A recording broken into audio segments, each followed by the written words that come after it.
accueillir l'équipe de Heavy en commençant par le producteur David Atracchi.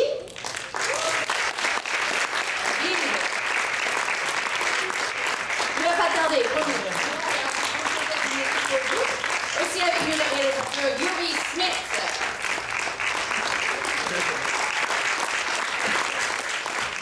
Et puis la star du film, Sophie Turner.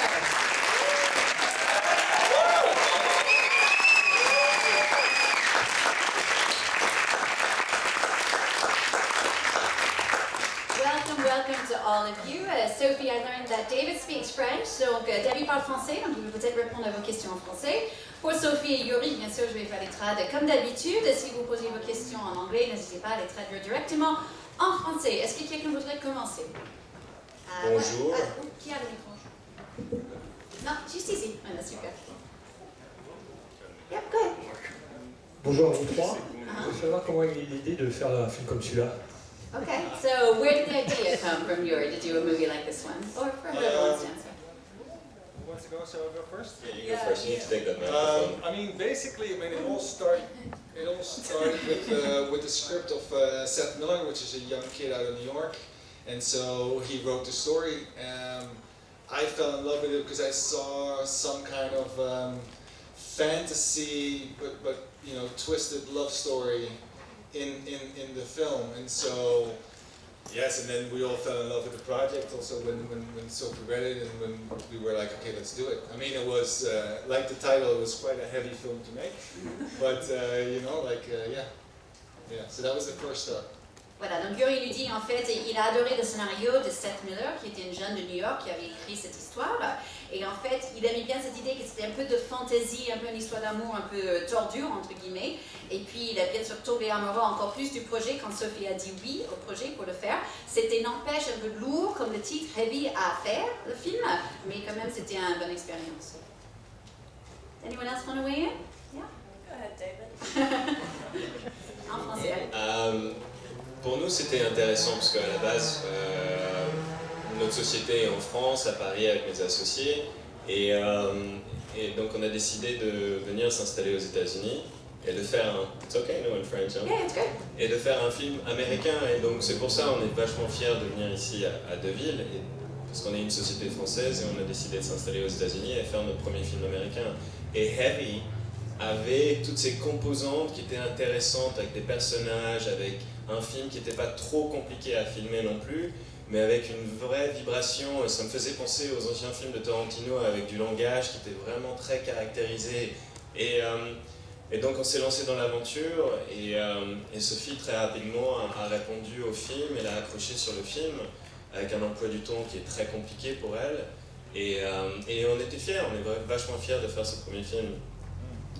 Sophie, David was just saying he really liked kind of the vibe of the film. It felt kind of Tarantino-esque, and he was so happy that you, given your crazy schedule, you could still do it as well. Do you want to add anything? I would love to add something. Yeah, I mean, one of the first ever references that Yuri sent over was True Romance, which is obviously written by Tarantino, and it was just like already one of my favorite movies of all time. And so the minute he sent that over as reference, I was like, you got me. He had me pretty hooked. And then the more, you know, I read into the script and the more I read into the character and the relationship between Seven and Maddie was so beautiful and also tragic, and it just immediately became clear that this was not something that I could pass up. And now to be here in Deauville is such an honor and so exciting, and I'm so excited for everyone to see the movie finally. So thanks for having us. Voilà, donc Sophie nous dit un grand merci de nous recevoir ici. On est ravis d'être ici à Deauville pour projeter le film. Elle disait en fait, le premier référent que Yuri lui a donné, c'était le film True Romance, qui était bien sûr écrit par Tarantino. Elle disait déjà c'est un de ses films préférés, donc ça l'a vachement, elle était accrochée à ce moment-là. Et puis le plus qu'elle a connu le scénario, elle a parlé du projet avec l'histoire entre Seven et Maddie. Elle aimait bien cette histoire belle mais tragique. Et elle a dit pour elle c'était une évidence qu'elle ne pouvait pas ne pas faire ce film. Une autre question? Oui, juste ici. Bonjour, j'ai deux questions en fait, une pour le film et une pour la la série. Est-ce que, pour Sophie, est-ce que c'était important pour vous, d'après avoir joué des rôles dans des sagas importantes, de passer à un cinéma plus réaliste, plus en rapport avec notre société actuelle? Et la question sur la série, forcément, est-ce que avoir tenu un rôle pendant 10 ans lui a appris quelque chose de plus que de tenir un rôle pendant 2 mois, etc. Et est-ce qu'elle pense qu'elle a apporté quelque chose pour les jeunes qui l'ont suivi pendant 10 ans? Quelles sont les valeurs que ce personnage a apportées aux jeunes qui l'ont vu grandir? Okay. So Sophie, kind of a two-part question for you. The first one is about, was it important for you, after all the years working in the saga of Game of Thrones, to do a more real, kind of concrete, modern-day type film? That's part one. And part two is just a question, after all of your 10 years on the show, what did you learn and what kind of values do you hope that your character might be able to share with the young people who keep watching the show today? Okay. Two parts. Good, two-part one. So how is it getting into like a real kind of modern-day movie? You know, it's interesting. We talk about it as kind of like this very real modern day movie, which it is, but also I think this movie has, as Yuri said, does have quite a fantastical feel to it in terms of like the colours and the vibrance of it is something kind of, it's different from our world. It still has very real subjects, but they're all kind of, you know, they can be used as metaphors, and it's a really interesting script when you kind of really dive into it and you realise that it's not kind of one-layered, it's got multi-layers, many layers, and so yeah, I guess it was more real than Game of Thrones because, you know, we didn't have dragons or anything, but I still found kind of the fantastical elements in it. Okay.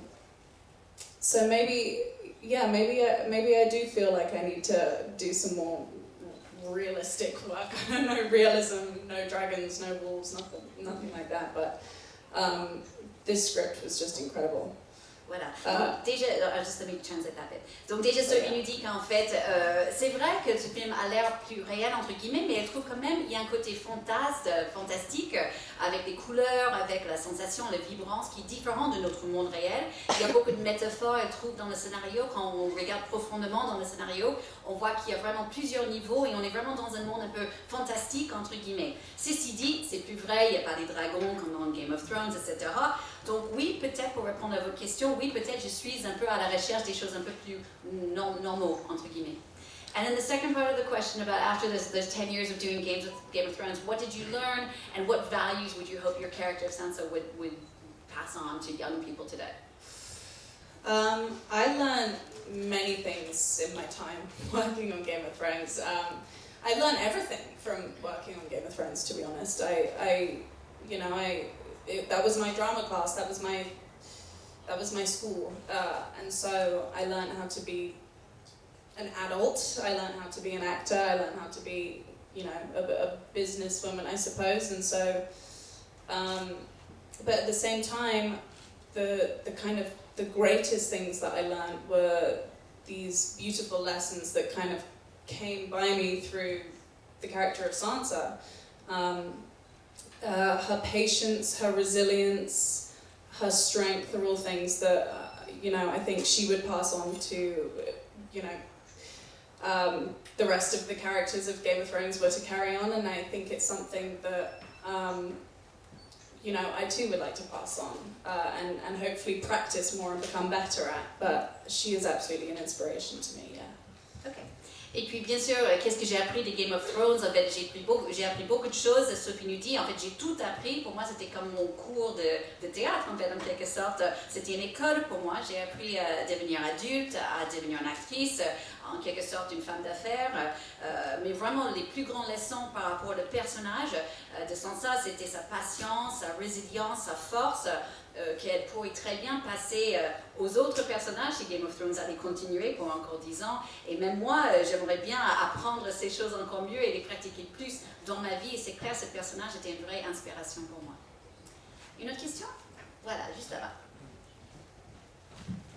Bonjour, c'était une question pour Sophie Turner, justement par rapport à l'adolescence ou à l'enfance. Elle est donc sur les plateaux depuis qu'elle a 13 ans. Est-ce qu'elle a eu l'impression de ne pas avoir eu d'enfance ou d'adolescence, ou d'avoir quand même pu allier les deux pour être une enfant, une ado presque normale? Okay, so just another question for you. As you did start acting so young, is there a part of you that feels like you missed a little bit of your childhood, that regrets that a little bit, or was it's just the way it is?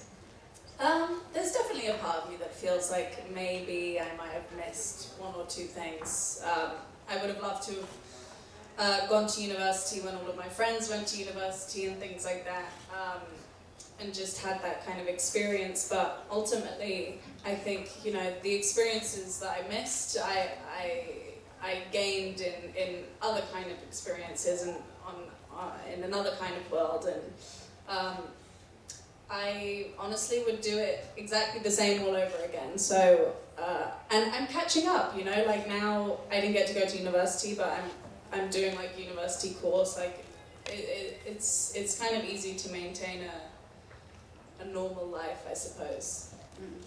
It's easy to not miss. Donc Sophie nous dit, oui, effectivement, j'ai commencé à l'âge de 13 ans, et oui, en quelque part, oui, peut-être j'ai loupé certains moments clés, par exemple, je n'ai pas pu aller à l'université avec mes amis à l'époque, mais j'estime que vraiment ce que j'ai loupé, entre guillemets, j'ai gagné tellement d'autres choses dans cet autre monde que, honnêtement, je le ferais encore s'il fallait. Et aujourd'hui, j'ai l'impression que je rattrape pas mal des trucs. Par exemple, je ne peux pas aller à l'université, mais je prends quand même des cours, j'essaie d'apprendre, et je trouve que c'est assez facile d'avoir une vie normale malgré ce que j'ai vécu. Une autre question? Voilà, là-bas. Yes, hi.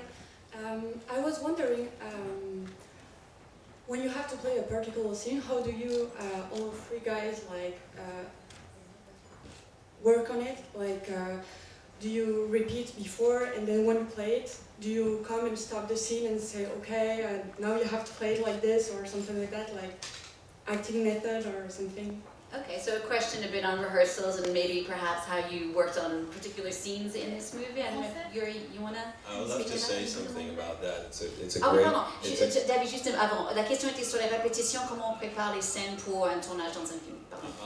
I'll just set up the thing up. Well, it was interesting because we made time and space for rehearsals for an independent film, which is very, very rare. And Sophie took the time also, so that was exceptional. And so Yuri and I come from method acting, and it's something that we really wanted to do, and Yuri was very focused on that. So they spend the time to work together, and they were in the moment, so you guys can pick it up from here. Donc déjà David disait juste que vraiment on voulait faire exprès de laisser le temps pour les répétitions pour un film indépendant. C'est très très rare, mais pour nous c'était très important. Il dit pour lui et pour Yuri qui viennent du méthode, en fait le jeu de comédie, ce qu'on appelle le méthode. Donc c'était très important qu'il y avait cet espace et ce temps pour répéter. Go ahead.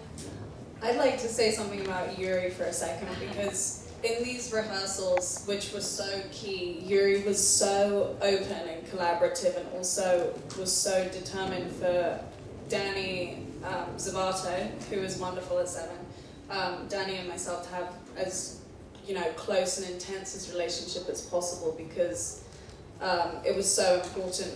It's kind of the whole story, it's especially their love story, is how much she relies completely on him, and they're so devoted to one another, and so that was so important for Yuri to get that relationship right, and so he carved out so much time for us to do it.